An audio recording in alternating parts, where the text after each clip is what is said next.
Salut à tous, c'est William pour Step by Step Tuto. Alors aujourd'hui on se retrouve pour un gros tutoriel pour vous expliquer comment installer un Windows sur votre PC. Donc cette technique est valable autant pour installer un PC qui n'a jamais eu de système d'exploitation ou autant si vous voulez reformater votre PC, réinstaller un Windows et remettre tout à neuf.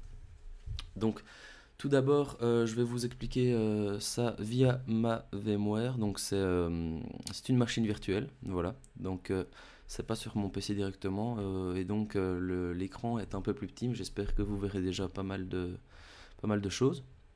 Donc première chose à faire, c'est se rendre dans le BIOS. Le BIOS, c'est un système d'exploitation qui est sur chaque carte mère. Donc en fait, il y a ça sur n'importe quel PC. C'est avant que Windows ou n'importe quel système d'exploitation ne se lance via votre disque dur. Vous pouvez accéder au BIOS qui va vous permettre de paramétrer déjà quelque chose sur vos ordi. Donc ce qui va nous intéresser, c'est la séquence boot. Donc dans un BIOS, du moins dans les anciens BIOS, on ne peut se diriger qu'avec les flèches directionnelles et le clavier. Maintenant, il y a des nouveaux BIOS qui permettent de le faire manuellement avec la souris, mais je vous montrerai ça après. Donc ici dans le BIOS, on va dans la séquence boot. Donc boot, ça va définir la séquence de démarrage de l'ordinateur. Donc là, on retrouve tous les devices possibles, donc votre lecteur CD, vos disques durs, le network, donc ça c'est par le réseau, etc. Et donc nous, ici on va faire une installation via le CD de Windows, et donc on va vouloir mettre le CD en premier boot. Donc ici dans mon BIOS, moi il faut appuyer sur plus pour monter et moins pour descendre, donc ça c'est spécifié en général ici dans le bas de la page, la façon de se déplacer dans le BIOS. Et donc vous mettez le CD-ROM en premier boot. Pourquoi? Parce qu'on va vouloir lancer l'ordinateur via le CD-ROM et pas via le disque dur comme ça fait traditionnellement quand vous avez un Windows déjà installé. Donc ici, je vais vous ajouter une petite image, voilà, pour vous montrer. En fait, pour rentrer dans le BIOS en général, vous avez une première image qui arrive sur tous vos PC, qui reste là une seconde environ, et vous pouvez voir en bas de cette page quelle touche vous devez presser pour rentrer dans le setup. Ici, on voit que c'est delete, j'ai pris une image au hasard. En général, ça va être F2 ou delete. Donc ça vous pouvez le voir, essayer de le voir assez rapidement en allumant votre PC. Sinon, quand vous allumez votre PC, pour rentrer, il suffit pas de presser une fois la touche F2 ou Delete, ou bien la touche du BIOS, il faut la presser en continu. Donc dès que vous allumez votre PC, vous appuyez en continu sur cette touche et vous arriverez dans le BIOS. Donc voilà, une fois que vous avez réglé le BIOS avec le boot, en bonne séquence, on fait exit changes exit savings changes, pardon. Donc vous sauvez et vous sortez. Je vais quand même vous mettre une petite photo, voilà, pour vous expliquer. Voilà, ça c'est une image d'un BIOS récent. Maintenant, il y a une interface graphique bien plus développée. Vous pouvez, comme vous voyez en haut, Boot Device Priority, vous pouvez utiliser la souris et déplacer les icônes des devices que vous voulez pour mettre l'ordre de boot que vous désirez. Donc voilà, une fois que c'est fait pour le BIOS, on sort, on valide et Windows va lancer le programme d'installation. Donc voilà, comme je l'ai déjà dit, c'est pas très compliqué, n'ayez pas peur de le faire vous-même parce que c'est quand même quelque chose qui peut être assez utile si vous voulez réinstaller une machine ou installer totalement un nouveau Windows. Moi je le fais assez régulièrement pour remettre à neuf mon ordinateur entre guillemets. Ça permet de formater proprement sa machine sans s'y connaître vraiment beaucoup. Et donc voilà, on arrive sur la première phase de l'installation, on va choisir la langue. Moi je pense que c'est juste en anglais donc je peux pas le changer. Donc ça vous choisissez ce que vous désirez, le format du temps, etc. La méthode d'entrée du keyboard. Si vous êtes en français, faites attention de choisir votre pays parce que France, Belgique, Canada, etc. n'ont pas la même configuration du clavier. Donc là, choisissez bien celui que vous voulez. Par exemple, moi, je vais quand même le mettre. Oh, tiens, je ne l'ai pas sur cette distribution. Enfin bref, vous choisissez le clavier que vous désirez. Vous faites suivant et on lance l'installation. Donc ici, ça va être la partie qui prend le plus de temps. Je vais vous la passer en accéléré. En fait, là, Windows va installer chaque fichier système sur le disque dur. Ça va prendre pas mal de temps et donc ça, je vais vous le passer. Il faut juste accepter les termes et faire suivant. Ah, j'oubliais cette phase très importante. Avant que Windows installe le système, on va devoir choisir où l'installer. Donc soit vous avez ici deux choix, Upgrade, soit Custom. Upgrade, je pense, je n'ai jamais utilisé en fait, je pense que c'est pour les gens qui ont un upgrade de Windows. Par exemple, vous êtes sur Windows Vista et vous décidez de passer à 7, vous pouvez faire l'upgrade comme ceci. Nous, on va aller dans les options avancées et on va pouvoir ici voir nos disques durs et pouvoir les gérer directement là. Donc on va afficher les options. Ici, comme c'est une machine virtuelle, il détecte que c'est un disque qui n'a aucune partition, mais quand vous avez quand vous avez déjà utilisé votre ordinateur, en général, vous aurez plusieurs partitions. Ici, vous aurez plusieurs disques, etc. Et ils seront déjà créés. Donc, vous n'aurez pas le bouton New allumé, vous aurez juste, enfin allumé apparent, vous aurez juste Format et Delete. Donc, il sera comme ça. Ici, je vais créer une nouvelle partition. Ça, c'est à peu près la même chose que je vous ai montré dans mon tuto précédent, comment partitionner ces disques et gérer ces disques durs. C'est à peu près la même chose que ça, sauf que c'est dans une autre interface graphique.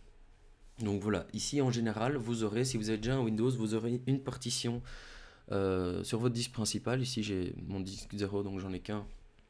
Mon disque principal, j'ai une partition primary qui prend quasiment toute la capacité du disque et une partition système de 100 mégas. Vous aurez toujours ça, c'est une partition réservée, c'est normal, donc vous ne pourrez pas installer le Windows dessus, c'est normal. Donc moi je vous conseille de supprimer toutes vos partitions pour que Windows installe lui-même le système dessus et crée la partition automatiquement. Donc on fait delete, n'ayez pas peur, ça ne va pas supprimer vos disques, ça va juste supprimer les partitions et donc on se retrouve avec un disque entre guillemets neuf qui n'a encore aucune partition dessus. Et donc là vous choisissez le disque désiré et vous faites next. Et là c'est justement là que je voulais en venir, la partie que je vais passer en accéléré. On voit que Windows copie tous les fichiers système. Donc là laissez faire, ça va prendre 15-20 minutes voire 30 minutes, ça peut prendre pas mal de temps. L'ordinateur va redémarrer une première fois pendant l'installation et il va redémarrer à la fin de l'installation une deuxième fois pour passer à la configuration. Donc voilà, on se retrouve après, je vous passe ça en accéléré.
On arrive à la configuration de Windows.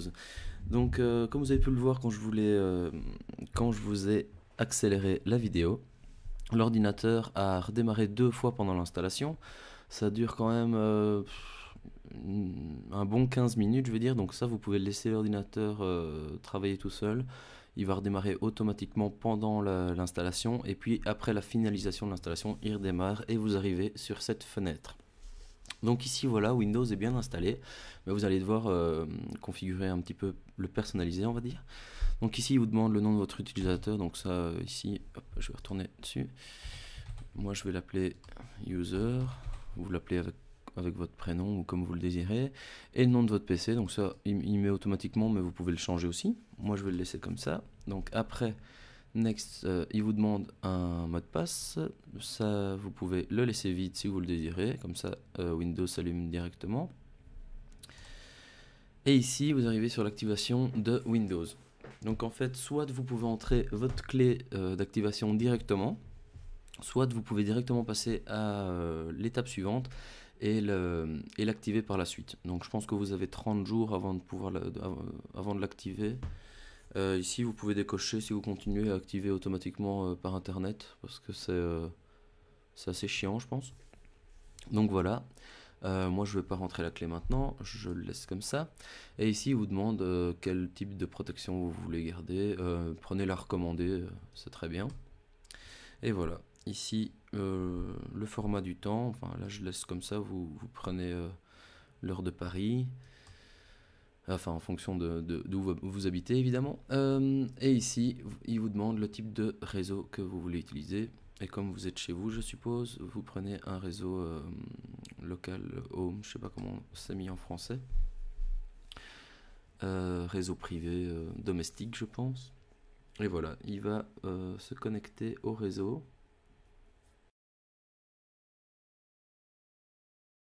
Voilà, j'ai encore accéléré un petit peu parce que là, ça a pris bien 5 minutes que le temps qu'il cherche tout le système et mon desktop.